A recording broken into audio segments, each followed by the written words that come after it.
Dans cette maison de retraite, à 500 mètres de l'emplacement de la bombe, l'évacuation a débuté dès 7h30. On va aller dans la camionnette là, monsieur Robert.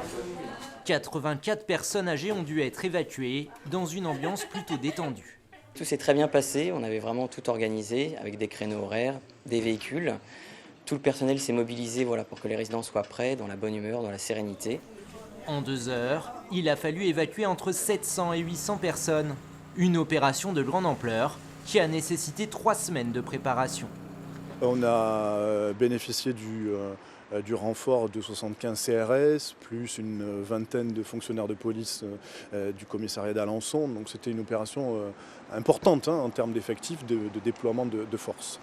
Cette bombe de la Seconde Guerre mondiale a été découverte lors de travaux d'aménagement dans cette zone commerciale. Un engin explosif anglais de 230 kg, probablement largué en juillet 1944. 3 démineurs de camp sont chargés de la désamorcer. L'opération, si tout se passe bien, consiste en un simple dévissage prudent et ensuite au retrait du détonateur. Une fois que ceci est fait, la bombe est désamorcée. On va détruire le détonateur sur place et ensuite on pourra emmener la bombe pour la détruire sur un autre site. En attendant, la mairie a accueilli une centaine de riverains et de gens de passage. Ces Anglais se sont retrouvés là par hasard après avoir joué de malchance.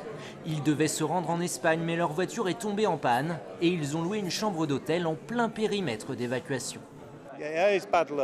Oui, c'est vraiment pas de chance. Et maintenant, en plus, on a cette bombe. Au début, on n'avait pas compris que c'était une bombe anglaise. On pensait que c'était une bombe allemande, mais sûrement pas anglaise. À midi, les démineurs ont transporté la bombe dans cette carrière et l'ont fait exploser.